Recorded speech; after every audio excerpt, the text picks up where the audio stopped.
Congress Avenue Bridge is looking toward Colorado Street and South 1st, 2015.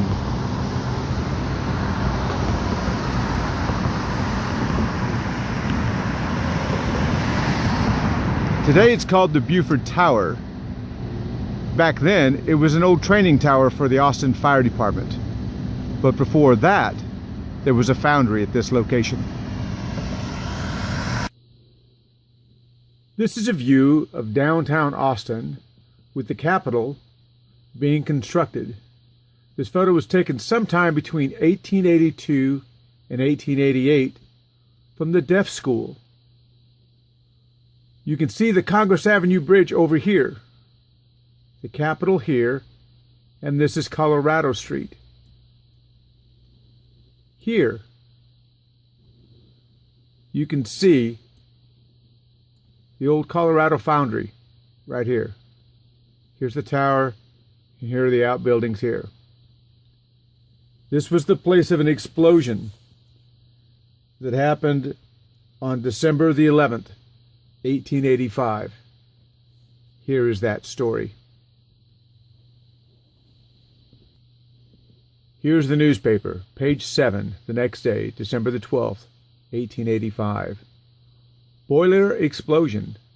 2 men instantly killed and another injured. The Colorado Foundry scattered in bits. Full particulars. Shortly after 4 o'clock yesterday afternoon, a terrific explosion occurred at the Colorado Foundry at the corner of Colorado and Water Streets, by which 2 men lost their lives. As there are no photos, we will show you some examples of what a boiler explosion looks like as we explain further.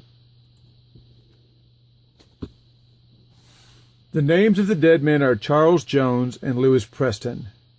The injured man is named William Wright, better known as Old Bill Wright, who had been employed at the foundry at various times as an ordinary laborer.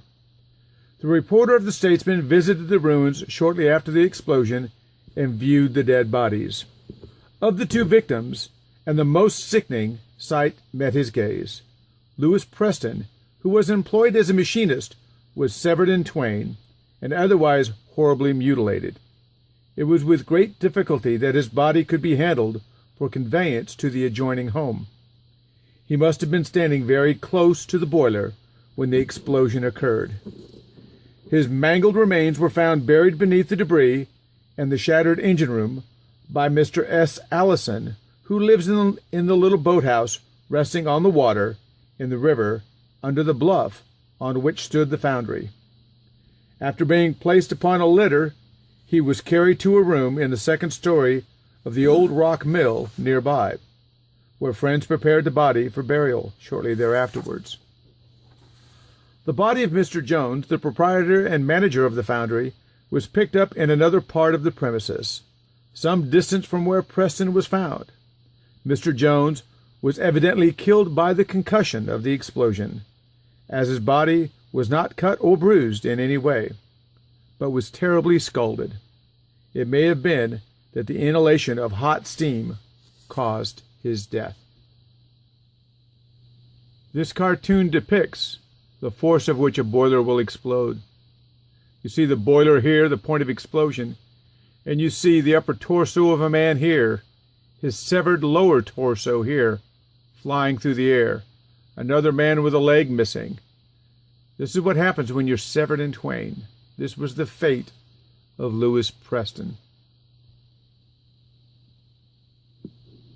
This is historic Oakwood Cemetery, Section 4.